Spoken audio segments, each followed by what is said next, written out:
Welcome to Astrology of the Unknown, This is a true crime astrology podcast, and we are your hosts. I'm William Holloway. and I'm Joseph Mulholland. We're going to talk about a really weird case today. Before we jump into that, how are you doing, William? How's the West Coast? Good. It's what? It's late September. It's still pretty warm here, actually. It feels like summer, so I'm into it. Is it sweaty and swampy in Baltimore? Yeah, it's still jorts season here. Well, I was that's fun. gonna I was gonna put my jorts away last weekend, and then this week it was like in the 80s most days, so I was like, I'll keep those shorts for a couple more weeks. Um, yeah. In the summer, I literally just, if anybody who knows me knows that I just wear like sh short cutoff jean shorts like all summer long. A weird Lieutenant Dangle situation. Well, it is, pretty swampy in Baltimore in the It summertimes. is. Yeah, she's a swamp. So let's get started. Yeah. On December 31st, 2010, a body was discovered at the Cherry Island landfill in Wilmington, Delaware. A landfill worker saw the body amongst trash that was being dumped from a garbage truck that picked up trash from large commercial disposal bins across Newark, New Jersey. The discovery sparked a lot of speculation and controversy because of who the victim was. This is the story of the unsolved death and possible murder of Jack Wheeler III. All right, there he is. Jack Wheeler III was born on December 14th, 1944, in Laredo, Texas. He was the oldest of three children born to Janet Conley Wheeler and General Joseph Wheeler. And right off the bat, there's some interesting tea about Jack's birth. So, Jack's father was stationed in Europe and he was not present for the birth. And 5 days after Jack was born, his mother received a telegram that General Joseph Wheeler was missing in action at the Battle of the Bulge. His father was later found to be alive, but I don't know. I kind of believe in secondhand trauma, and I'm sure receiving that kind of Yeah. news right after giving birth must have been really hard for Janet to hear, and I couldn't imagine what that must have felt like. Um, I'm not sure if this is Yeah. important to the story or not, but Well, honestly, kinda. It kind of is. It's interesting. yeah, it's a kind of a strange way to enter the world. Yeah. Um, I couldn't find much about Wheeler's early life, but he did follow in his father's military footsteps, and he graduated from the U.S. Military Academy at West Point in the class of '66, which famously was known for losing 30 of its members in the Vietnam War. Hmm. I wanted to note that Wheeler's West Point experience and Vietnam experience were heavily featured in Rick Atkinson's book, The Long Gray Line, The American Journey of West Point's Class of 1966. So that's just the start of his long story career. Wheeler hopped around quite a bit in terms of his work. He went on to become a fire control platoon leader at a base in New Jersey from 1966 to 1967. He went to grad school at the Harvard Business School in 1967, spent the summer of 1968 as a systems analyst for the Office of Secretary of Defense in Washington, D.C., and then he later graduated in 1969 and spent a year serving in a non-combat position in Long Binh, Vietnam until 1970, at which point he returned to the States and served on the general staff at the Pentagon. He then left the military and became a senior planner for Amtrak from 1971 to 1972. Then from 1972 to 1975, he went to law school at Yale, and then he became a clerk for George E. McKinnon, who was a circuit judge of U.S. Court of Appeals from 1975 to 1976. Then from 76 to 78, he joined Shea and Gardner, which was a DC-based law firm. And from 78 to 1986, he was Assistant General Counsel, Special Counsel to the Chairman and the Secretary of the Securities and Exchange Commission. During this time, from 1979 to 1989, Wheeler also served as chairman of the Vietnam Veterans Memorial Fund, which built the Vietnam Veterans Memorial. That memorial opened in 1982. During this time, he was almost ousted over his support of the design for the memorial, which was created by Maya Lin, a Chinese American architect, designer, and sculptor. The two guys who tried to oust him were James Henry Webb Jr., who was a senator from Virginia, and good old Ross Perot, who famously ran Oh, for president in 1992 as an independent. Wheeler appeased them by adding the three soldier sculpture by Frederick Hart to the memorial. And it was apparently such a scandalous situation that journalist Carlton Sherwood ran a four-part series on WDVM-TV in 1983 that focused on Wheeler's handling of the memorial fund called Vietnam Memorial, A Broken Promise. oh, Yeah, the series claimed that Wheeler mishandled the money raised for the memorial, and Sherwood attacked Wheeler's career, questioned his decision not to go to Vietnam out of West Point, and pointed out that shortly after arriving in Vietnam in 1969, he was disciplined for misappropriation of government property. oh, However, this all blew up in the network's faces, though, because a general accounting office audited all of this and cleared Wheeler of those accusations, and WDVM-TV had to make an on-air apology and donate $50,000 to the memorial fund as a result. wow. Okay. So that's like some pretty piping tea. Yeah. Wheeler published a book in 1984 called Touched with Fire: The Future of the Vietnam Generation. And in 1988, he was portrayed by actor Marshall Colt in a made for TV movie called To Heal a Nation about the construction of the Vietnam Memorial. And on November 11th, 1988, Wheeler introduced President Reagan at the memorial. And there it is. I apologize if you can hear my cat Rupert meowing in the background. He is very mad at me right now for some reason. Rupert, Rupert, come here. chill. Rupert, come Chill, here. girl. Daddy's working. Wheeler also worked with President George H.W. Bush from 1988 to 1989, establishing the Earth Conservation Corps. And from 1997 to 2001, he was the president and CEO of the Deafness Research Foundation. From 2001 to 2005, he was a consultant to acting under Secretary of Defense for Acquisition, Technology, and Logistics, and he was a special assistant to the Secretary of the Air Force from 2005 to 2008, moving to the Department of Installations, Logistics, and Energy from 2008 to 2009. Wheeler was also, if that's not enough, Wheeler Yeah. was also the chairman and CEO of MAD, Mothers Against Drug Driving, from 19, Really? yeah, from 1983 to 1987, and from 1983 until his death in 2010, he was the founding CEO of the Vietnam Children's Fund. So it's safe to say that he had quite a long and strange resume. Big resume. Yeah, yeah. Kind of Yeah. random, but A lot of like year-long kind of little snippets of jobs. Like he didn't really stay no. aside from the Vietnam Memorial Fund and Mothers Against Drunk Driving.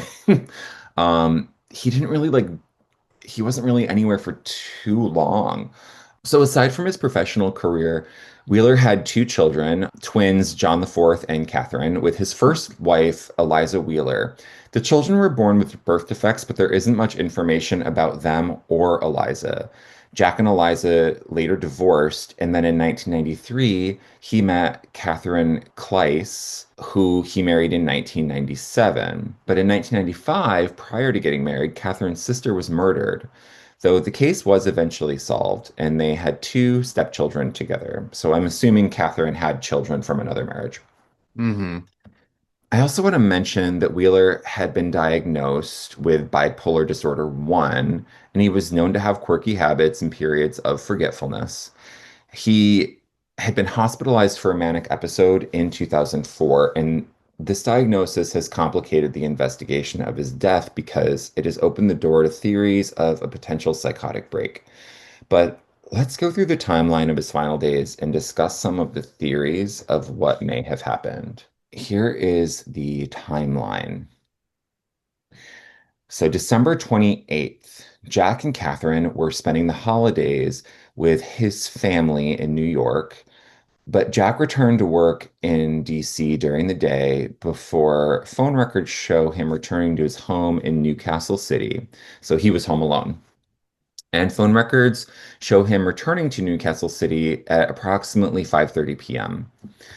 Um, at 11:30 p.m., a house that was under construction across the street from Jack becomes the subject of a police investigation when smoke bombs are set off inside. Jack's phone is found at the scene in the grass. It's unclear if the phone was found that night or the next day because Jack no longer has his phone. Police are unable to accurately track his movement after this point. So just to recap that weird little thing. So like he leaves his wife. They are supposed to spend the holiday together, but he leaves to go to DC. Yeah, so on December 28th, they had been visiting family in New York over the holidays, but Jack had to return to DC to go to work. My guess, considering some of the events that happened after this, my guess is that Jack was expected to return to New York, that he just had to go back for, a work thing. So that brings us to the 29th of December, 2010. Catherine attempts to call Jack, but she's unable to reach him. And she finds this pretty strange because he's usually pretty prompt to answer his phone or at the very least return a call. And at 9:31 a.m., Jack sends an email to MITRE, which is a non-profit global cybersecurity organization. And he basically told them that his house had been burglarized and that his cell phone, wallet, key fob, and briefcase had been stolen, along with his MITRE ID card. And he does not contact police to report the burglary. He also does not attempt to contact his wife via email or notify her of the break-in or that his phone was stolen. So that's pretty strange. At 6 p.m. on December 29th, Jack visits a local pharmacy not far from his house, and this interaction is caught on tape. Jack gets his prescriptions filled at this pharmacy often, and the staff know him. However, on this occasion, he enters the pharmacy looking for a ride to Wilmington. Several people in the pharmacy overhear his conversation with pharmacy staff and offer him a ride to Wilmington. And investigators believe Jack wanted to get to Wilmington to retrieve his car, which he left parked at the Amtrak station when heading to New York City with his wife for the holidays a few days earlier. So he was trying to get back to the parking garage to get his car. Okay. At 6:42 p.m., Jack shows up in a Newcastle County courthouse parking garage, which is actually 6 miles south of Wilmington. He's looking for his vehicle, but unbeknownst to him, he is not in the correct parking garage. His car is parked blocks away in a separate garage, in the Amtrak garage. So he's like in a totally different parking garage. Jack's family is adamant that he always had a hard time with directions and that he would often get lost or forget where he parked his car. So I guess was par for the course for him. I mean, Um, I'm terrible with directions, but yeah, but to be in like totally different parking garage. I mean, listen, I've been there. Jack is seen on camera in the parking garage having a conversation with the garage attendant in an attempt to locate his vehicle. In contrast to his appearance in the pharmacy CCTV, Jack appears somewhat disheveled. And keep in mind, this is only like 42 minutes after he was in the pharmacy. okay. So Jack appears disheveled, distressed, agitated, and he's carrying one of his shoes in his hand. Apparently, had been ripped or something. He also appears paranoid, checking behind him and around corners as though he's being watched or followed. He tells the garage attendant that his briefcase has been stolen and his parking slip was inside of it. When the attendant asks him how it was stolen, he repeatedly responds that it was stolen, but never explains how. And then this leads us to December 30th. Now, at 8 a.m.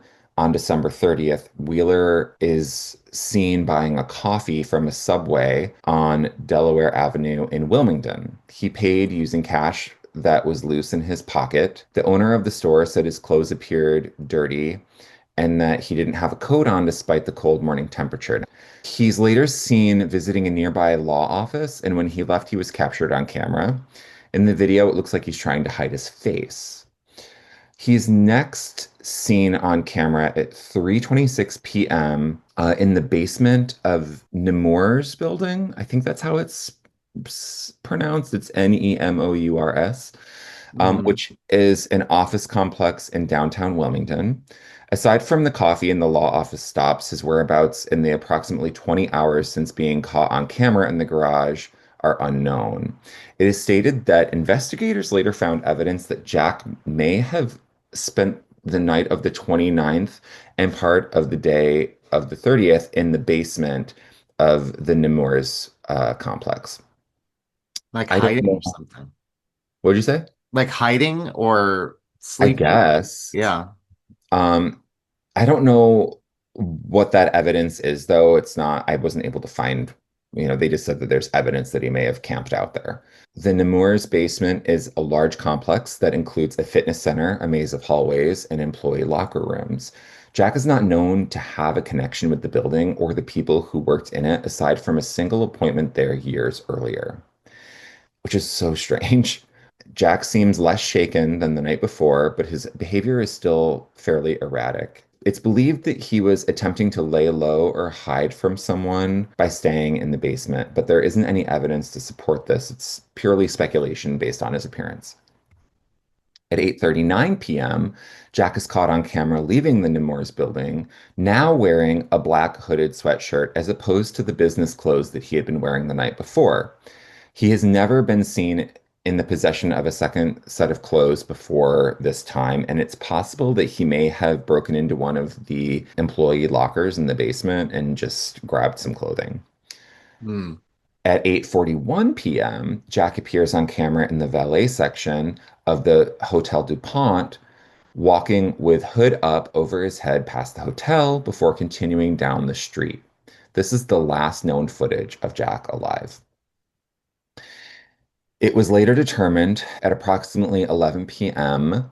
A possible witness believes he may have seen Jack share a cab with a stranger when he overheard the cab and its unknown passenger say that they were going to Newark, Delaware. The identities of the cab driver, second passenger, and witness who saw this interaction have not been released to the public, and if they have, I can't find them. On Hmm. December 31st, Jack's body was found at approximately 9:56 a.m., like I said earlier, at the Cherry Island landfill in Wilmington, Delaware. 6 miles away, Jack's neighbor in Newcastle City, Robert Dill, observes an open window at Jack's house, and upon closer inspection, he believes something is wrong. Because Dill is the property's caretaker whenever Jack is out of town, he feels comfortable entering the house to make sure that Jack is all right. Upon entry, Dill observes what he believes to be the scene of a burglary. Dill observes tipped over plants, kitchen appliances out of place, spice bottles strewn across the counter and floor, and broken dishes piled in the sink. Dill also observed what is later determined to be Comet cleaning powder all over the floor, with a single barefoot footprint visible in the powder. Lying on the floor, covered in powder, are Jack's ceremonial West Point sword and shield, and a copy of the book The Long Gray Line, in which Wheeler was featured during his West Point days, is found on the table. Dill then calls police to report the burglary. Back in Wilmington, detectives identify Jack's body and contact the Newcastle City Police Department, or the NCCPD, where Jack's house is located. Upon contacting the NCCPD, Wilmington detectives are informed that NCCPD officers are currently already en route to Jack's residence to respond to Dill's reported burglary call. Law enforcement at the landfill are later able to determine the trash Jack's body was found in came from Newark, Delaware, not Newark, New Jersey. Newark is approximately 14 miles from Jack's last known location on camera in Wilmington. Subsequently, after zeroing in on several dumpsters on the route of the trash truck that dumped the trash in the landfill, They were able to locate Jack's DNA on a dumpster along the route. This led investigators to conclude Jack's body had been placed inside the dumpster sometime after leaving the Hotel DuPont camera the night before. He had no known connection to Newark, Delaware. So, here are the important facts. Like I said earlier, Jack suffered from bipolar disorder 1. And while he was known to be responsible about taking his medication, people who suffer from bipolar 1 can often suffer from mania despite their medication. And sometimes mania can stop them from taking their medication altogether. Many believe much of his erratic behavior may have been caused by a bout of mania. 2, the drive from Newcastle City to Wilmington takes approximately 12 minutes, yet on the 29th, Jack doesn't arrive to the parking garage for approximately 42 minutes after leaving Newcastle City. So his whereabouts in between leaving the pharmacy and arriving in Wilmington are unknown. 3, the garbage men on the route Jack's body was found on stated that it was fairly common for them to find people sleeping in the dumpsters during the winter, as they had sliding side doors that were easily accessible and they would keep you warm in the, cold winter months. The Yeah. drivers stated that they didn't check the dumpsters before loading them and that it was not always possible to observe people inside the dumpsters yelling to get out. I'm guessing because the trucks were kind of loud. Sure. Um, so, sometimes they didn't check inside. Sometimes even if they did check inside, they couldn't see people. And like once they start, once they hook it up to the truck and start the process, I'm sure it's hard to hear people yelling. So Jack's autopsy was performed the day he was found. More Why so fast? I don't know. That I thought was kind of strange.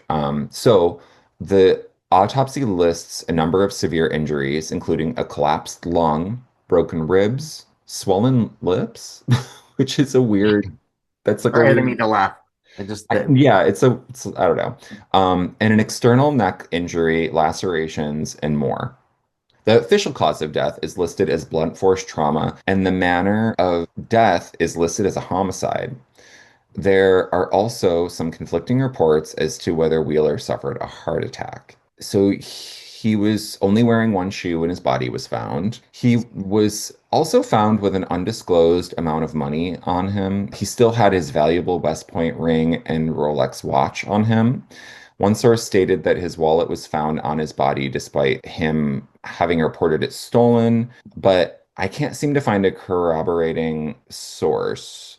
Jack's wife also stated that the wallet was never returned to her by police, indicating the police may have found it on his body and are keeping it as evidence. yeah. Jack was having an intense ongoing dispute with the owner of the house being built across the street because it was being built on part of the historic Battery Park, which Jack viewed as an offensive gesture to the history of the park and the soldiers who served there. And this was the house that was smoke bombed and the house where Jack's phone was found. So that's an important thing to make note of. Yeah. So those are all facts. And here are some of the prominent theories. The first theory is that Jack was killed by a mugger. So this would ordinarily be a pretty good theory, but remember, Jack was found with a very expensive Rolex watch, an Right. undisclosed but not insignificant amount of cash on him, and his valuable West Point ring, which had a stone in it. These rings, depending on the year, can retail for up to $11,000. So Woo. maybe the mugger didn't know enough about those kinds of Probably rings. not, but Um, still a stone on there like that.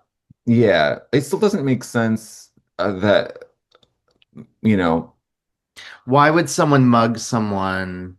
Well, he yeah, wasn't mugged. He wasn't mugged. But why would someone go to the trouble of putting them in a dumpster, but then not even taking any of their possessions? right. It doesn't make sense to beat someone to death, hide their body in a dumpster, and not bother taking a single valuable item on their body, especially cash. So Yeah, I suppose this is possible, but uh, again, why bother if you aren't going to take anything of value? right. So this is the second theory that Jack was being followed by someone who was paid to kill him. And this theory is part of the reason why I talked so much at the beginning of this episode about his background, Yeah. because I was trying to like somehow see if I could find something there. So I guess given He his was a high history, profile person for yeah, parts of his life, not yeah, not when he died, but early in Right, his life, he had some higher profile moments. So, right. So, given his history and his high profile throughout his career, it's possible. However, he this is why I think that this doesn't make sense. He wasn't privy to top secret information at the time of his death, and he hadn't been for some years. And his work wasn't sensitive enough to warrant some sort of espionage related murder. But that's not the only hole in this theory. Remember, Jack got a ride from the Newcastle pharmacy to Wilmington with strangers. The killer would have had to somehow follow him. Then in Wilmington, he would have had to wait for an entire day for Jack to randomly head to Newark and only then attack him, all while appearing on exactly zero of the camera footage, following Jack down the streets as he walked. I don't know if that's, I'm not sure about that. Like, yeah, it's possible, but Jack was caught on so many cameras that, like, if somebody was following him, especially following him, not around the town that he lived in, but like this person would have had to follow him from place to place. right. The fact that they determined that it was homicide, but they determined that after one day, right? Yeah. When did they know that? When did they decide that they knew that he ended up in that landfill because he had come from a dumpster? Like they didn't know that right away, right? So,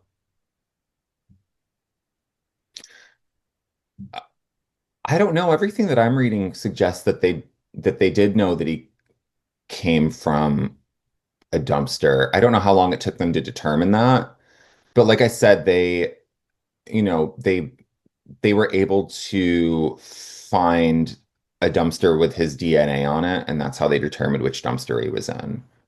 right. I don't know how long it took them to figure that out. I just wonder because if they do the autopsy the first day and they don't know, I mean, they're not going to assume that his injuries were caused by whatchamacallit.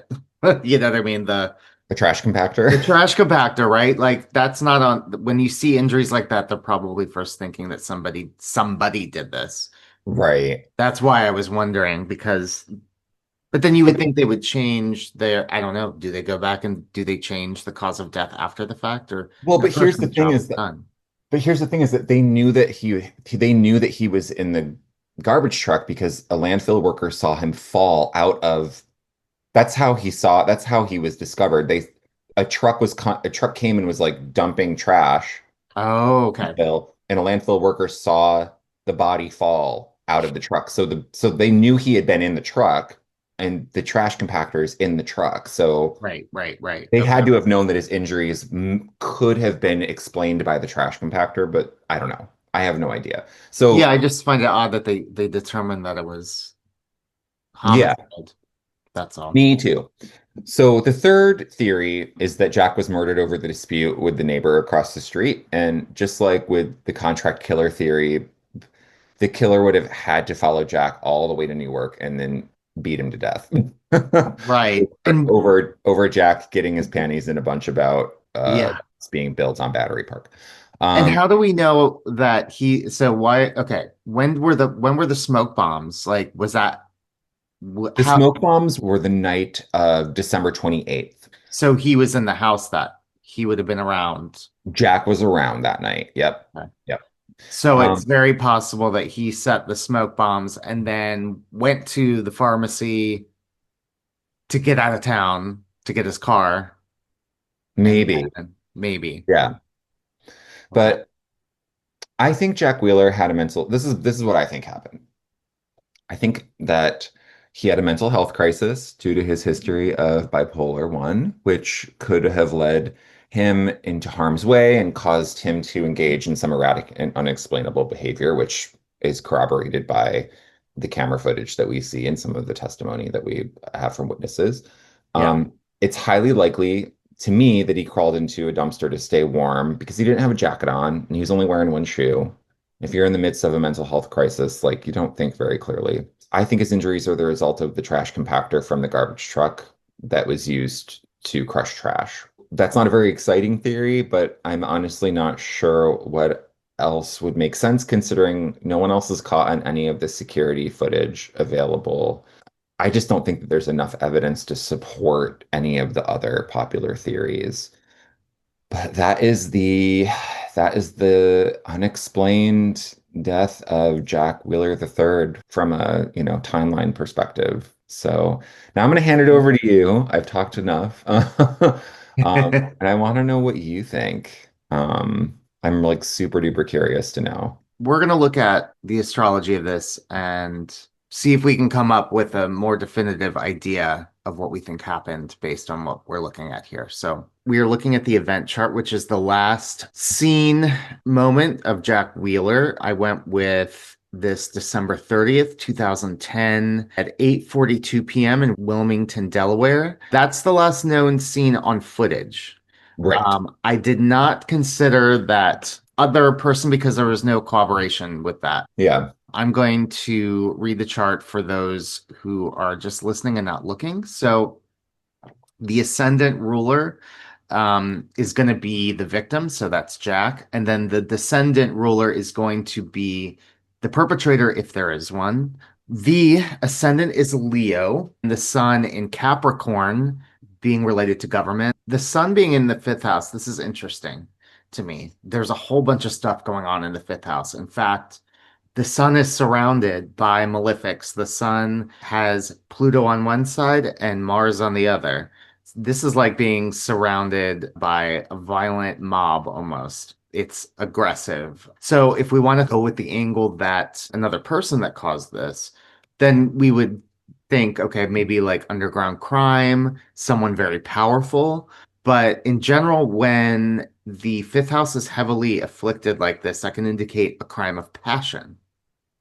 So crimes of passion aren't really calculated. So I don't know what that means exactly right now. Interesting. Okay. Yeah. Then we have Pluto in the fifth, right next to the sun. That can be about trauma. So you can think maybe he experienced some kind of trauma that set him on a course, or, Hmm. it's Pluto's also related to obsession. So, if we're going to go with the stalker route, Mars is on the other side of the sun. That can be about impulsiveness, also violence again. You can kind of see like two things starting to emerge, right? Like you can see two possible avenues. When the victim's significator is in the fifth, if we're going to think about the body, like parts of the body that were harmed, or with how this relates to the body, could be heart attack, Hmm. and also like blunt force trauma to the spine. But I mean, he was completely, I mean, he had swollen lips. I mean, he had all he The had all the swollen things. lips thing is wild. That's I don't know why it makes me laugh. It's not funny. it's It not just funny, but it's like just a weird thing to list as like one of his causes of death or like one of his injuries of swollen lips. They must have been yeah. really swollen. hmm Something else. The fifth house can also be about random things happening, like things happening by chance, like, because the fifth house can be related to gambling. I think about a roll of a dice, Hmm. something like just a random situation happening, right? That's Hmm. another thing that can happen. I feel like that's almost more possible here, at least so far, than crimes of passion. There's no planets in the first house, so we're looking at the second house now. The second house is related to possessions. I thought about him talking about how he lost his laptop and all that stuff. The ruler of the second house is Mercury, and Mercury's in the fourth house. So to me, that's just telling me that his lost items, whether he knew they were lost or he thought they were lost because of a mental break, that they were at his home or they were near his house. So Yeah. they probably were not missing. They were probably nearby. And I wonder if that call he made, again, when he made that call, was he sincere? Did he really think he lost stuff? Or was that a cover up for him throwing the smoke bombs in the house across the street? Right. Oh, you mean the email he sent to Miter? Yeah. Not Yeah. the call. Yeah. The email he sent. Was he trying to come up with an alibi for his phone being there or what? But then if he was going around saying his stuff was missing, he seemed very concerned about stuff being missing. Right. So the third house, we have the moon in Scorpio, and that's not good. The moon in Scorpio, I mean, we have Scorpio moons, I get but it. well, It gets dark. when you're looking at a chart, an event chart, a Scorpio moon is not good. Yeah. So, I think again, mental health could be a factor. This could be, but it also could be related to poison. I think of scorpions and poison, but when I Oh. say poison, I mean like his medication, right? Like, is he not taking his medication? Is this a result of something related to the medication? Mars is sextiling the moon. Hmm. So that could also be like violence, like, or it could, but it also could be him. He's the one like being aggressive. Ah, the moon in the third can tell us that, that's related to the neighborhood he was in. Well, that the scene of the crime is related, that there's a big part of like being lost in the neighborhood he's in, probably. Maybe there was reason for him to be scared. Maybe something did happen. Maybe there was some kind of trauma. Maybe he did get beat up. Maybe that was random and it set off some kind of mental health crisis. Maybe he encountered somebody in the street that Maybe. the reason he lost his shoe, maybe they shoved him, maybe he fell over, some kind of something that kind of set him off.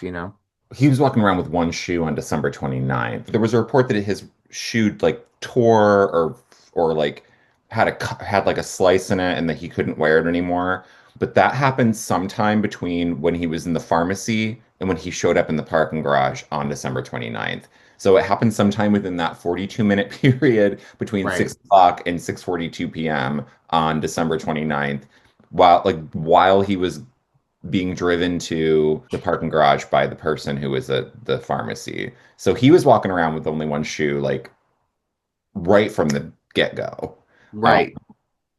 But that's what I mean. Maybe that set he got into an altercation with someone.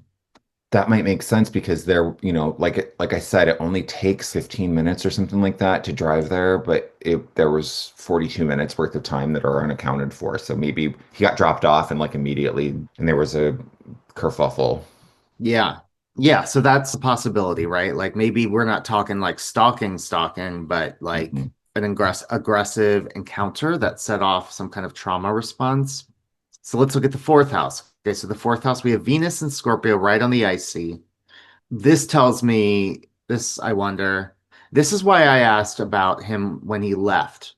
I know he said he left for work when he left his wife, but it was the Right. holidays, right? Yeah. He left he was already up there for the holidays. Why did he have to go back? Something tells me that they were not getting along, that there was some disagreements going on. This Venus and Scorpio, that there's some stuff. So it makes me also wonder if like his relationship was not doing so well, did that contribute to a mental health break? Yeah. And also, at the time of his death, he was only noted as being the CEO of the Vietnam Children's Fund. So I'm not sure like what he would have had to return to DC for. But Right. That's what I mean. Like, yeah, or did he leave because they were having a disagreement, or him leaving, did that cause a disagreement? Because she's like, it's the holidays, why are you leaving? And he's like, I've got work. And she's like, what work? And that could be his excuse also to go down there to send the smoke bombs or whatever, right? yeah. Well, and as far as what I read, they were at his family. They were with his family. Oh, they weren't with her family. No. I think that there was some disagreements going on, at least in his relationship with his wife, that Yeah. may have contributed to him leaving. Or it's just part of the story that they left on a sour note. You know what I mean? Yeah. Another thing in here is Mercury is in the fourth house in Sagittarius. Mercury usually speaks to clues or information. Being in the fourth house of home, it makes me wonder if there are or were clues that could help or have helped solve the case that were in the home. And now I want to go to the sixth house because I think the sixth house is really important when we're talking about possible mental health Okay. issues because the sixth house is about routines and our day-to-day stuff, but it's also about health and habits and can be about mental health. And especially because in this sixth house, we have Neptune. It blurs the lines between what is real and what isn't, and it can be about fantasy, and it can be, especially if you're talking about mental health, we can be talking about drugs, medication. I think Neptune in the sixth house and the seventh house cusp as well, like right there, it just feels very important. So I think Hmm. medication was probably playing a factor, Oh, for sure. you Yeah, I know. agree. Yeah. But also, so some other things that the sixth house represents in crime charts, surveillance footage lives in the sixth house. So I think just, you know, Neptune also it rules over like things like video and film. So I think it's Mhm. just telling us how surveillance footage is a part of the story or like an important part, Yeah. but also something to consider since, the idea of someone following him or watching him has to be considered. The sixth house also is related to things like stalkers and secret observers. And with Neptune being so prominent, I just think it's important to consider deception. But also, I think it's important is that if there is a perpetrator, they're going to be signified by the seventh house ruler. And the sixth and seventh house have the same ruler, Saturn. So, Hmm. you know, could it be that's telling us yes, it could be mental health for sure. That's also telling us that it could be a stalker. You know what I mean? Wow. Okay. So then we have to look at the condition of Saturn. Saturn is in Libra. Saturn is exalted in Libra, meaning that Saturn is super, super strong here. So if the perpetrator exists, if there was a perpetrator, we would assume that they are very skilled at what they do and they would be a professional, Hmm. right? And then also that's the ruler of the seventh being in the second house being about possessions, could say that he was killed for material reasons or killed over something that belonged to him. And Saturn is sextiling Mercury. Again, if we're considering that there's a perpetrator, you could say that the motive would have been something related to what was on the laptop, information he owned. But Yeah. again, he didn't have a job like that that was, unless he was a secret, he was a secret agent or something, right? Right. But would they grant someone permission or not permission, but like, yeah, permissions like this and access to things like this when he is known to have bipolar? I don't know if they would, because it sounds like he's gotten in trouble in the past when it's come to money a little bit, or like he's moved around a little bit. Could that have been because of his mental illness? Oh, yeah. I mean, that's something that when I was looking over his, kind of figuring out his history, I was like, damn, he's jumped around a lot from Yeah. job to job. But I don't know because I'm unfamiliar with the military and government and all that I don't know if it's normal if you're like if you have a career in those industries or fields. Like I don't know if it's normal to move around a lot or not. I have no I don't Working in the government, at least I don't know about the federal government, but for local government, a lot of the time your job is dependent on your relationships and your seniority and how long you've been there. So like people really do move around a lot. yeah, that's true. So it's maybe a combination of both. Okay, so let's keep looking at what's left in the chart. I do want to say before you go on that this is Yeah. very I can understand why you were so attracted to this story because it is very like it's very Lynchian. It's very David Lynch. It is Like very David Lynch. Yeah. I could see this being turned into like a weird David Lynch movie with all this extra, like alternate dimensions and things where anything I is know there hasn't really been a film made about this. yeah. Maybe that's what needs to happen is like with tying in all the possibilities somehow of what could happen. But But yeah, but I do think it's interesting that the sixth and seventh house are both ruled by the same, right? So it tells me that there is something, but also sixth house can be related to work. So like it could be Yeah. somebody, you know what I mean? Like every time I try and think of like how to separate it from,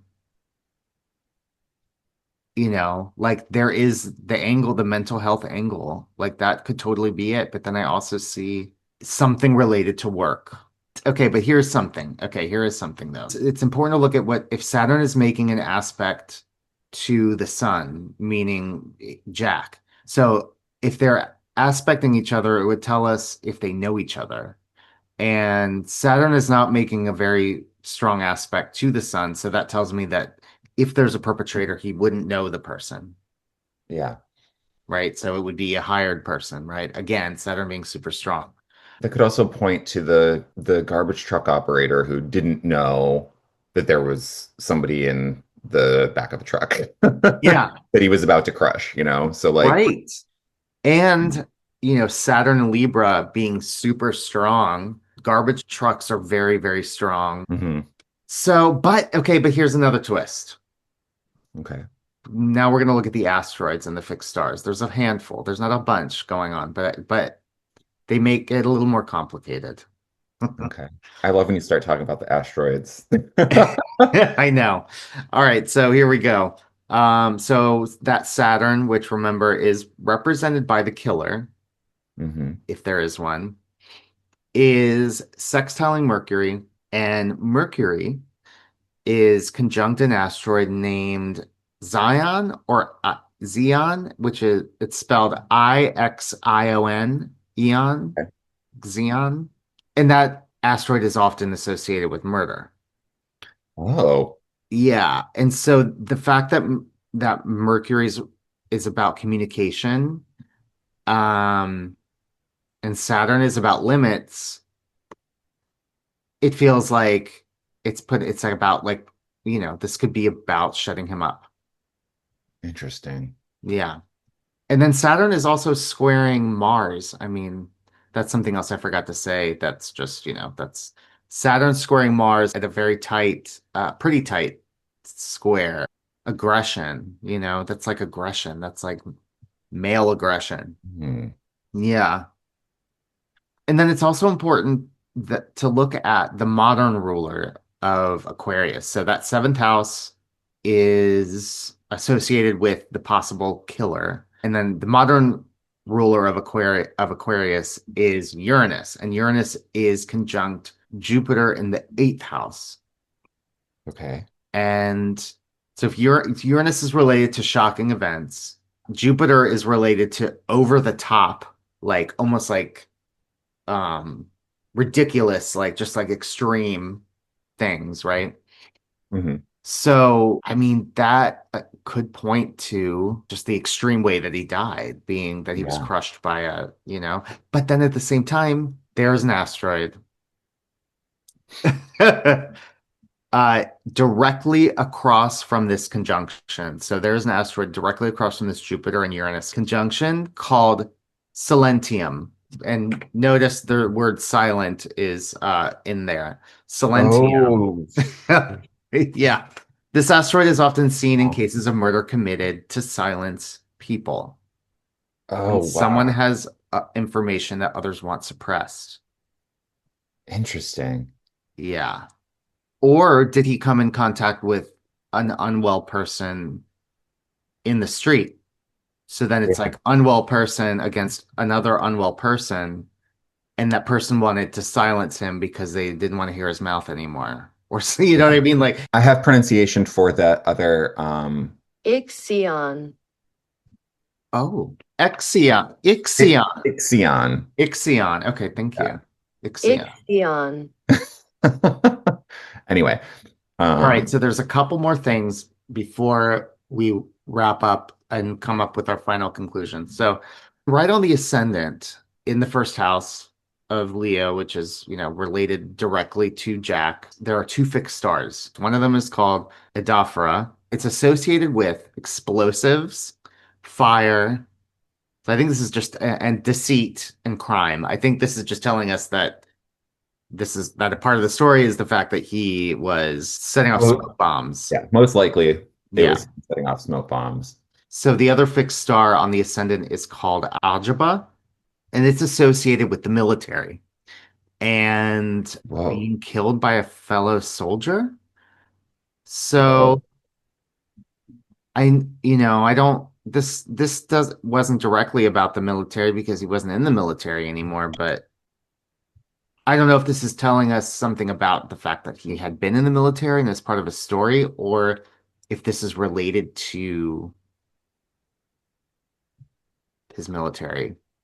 I mean, remember he had that book open, right? In the house.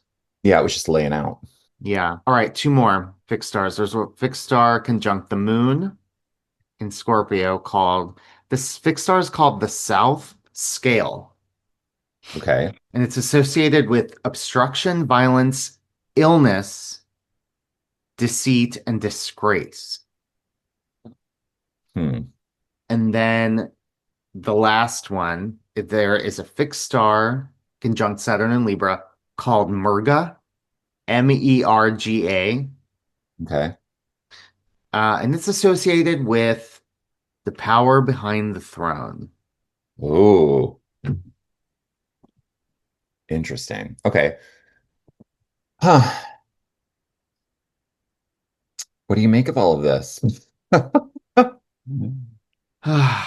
Well, oh, real quick, we should look at his birth chart.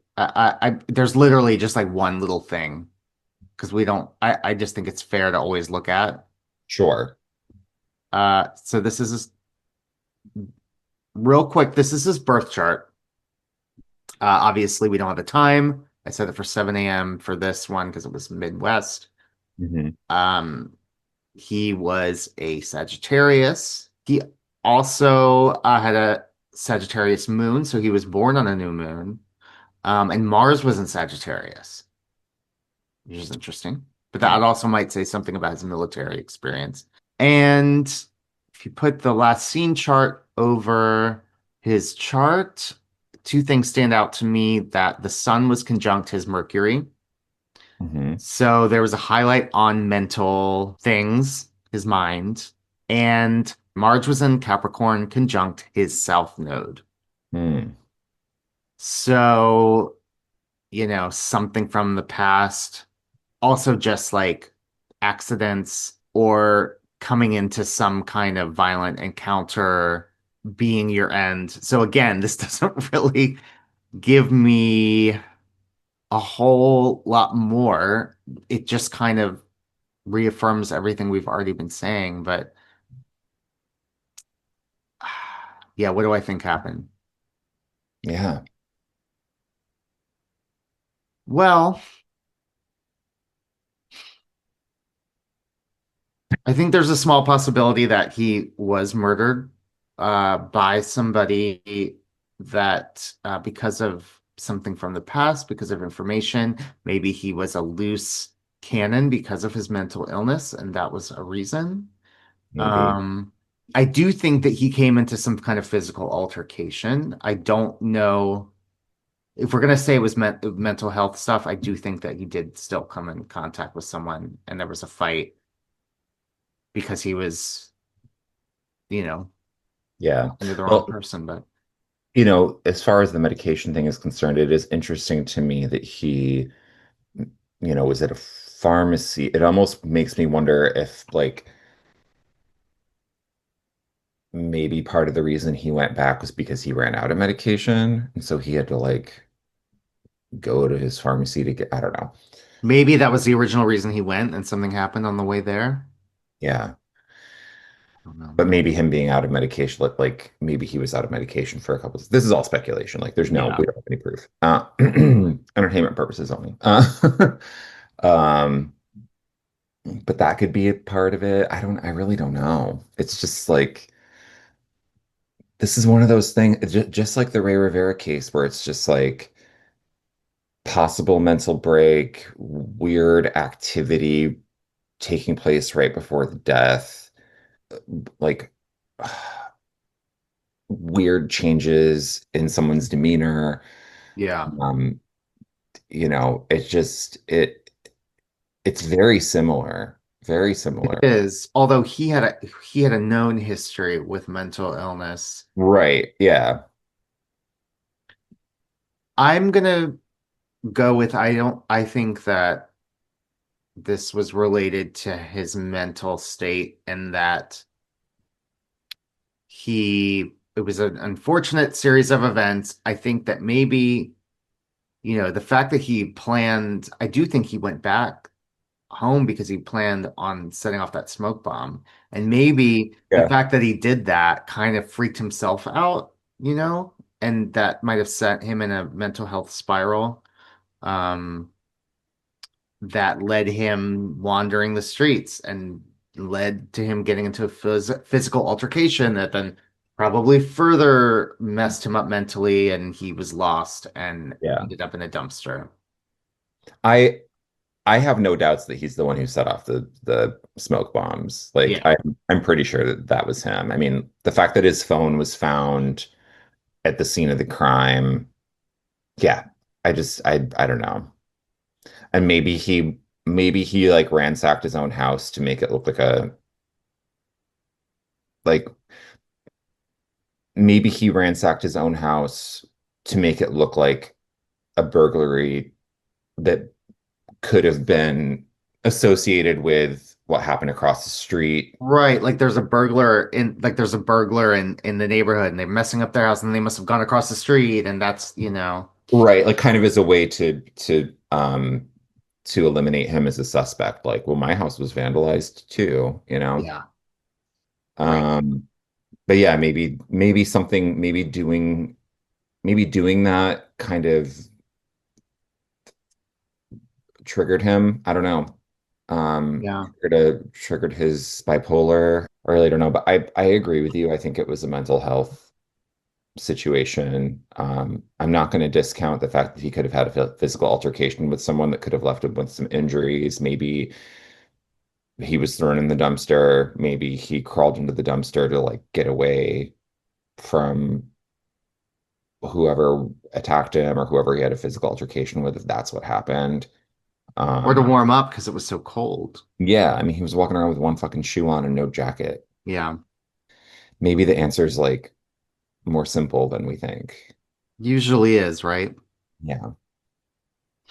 Yeah, so what do y'all think? I mean, again, there Yeah, are a let lot of us know. possibilities here. Let us know what you think in the comments.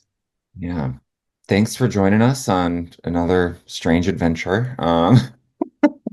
Yes, We until have next time, we have we some have amazing stories coming up.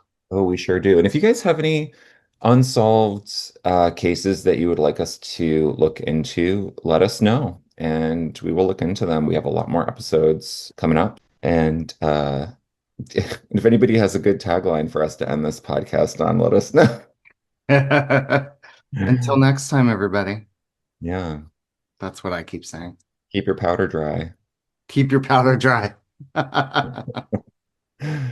Keep your powder dry and keep your mysteries solved.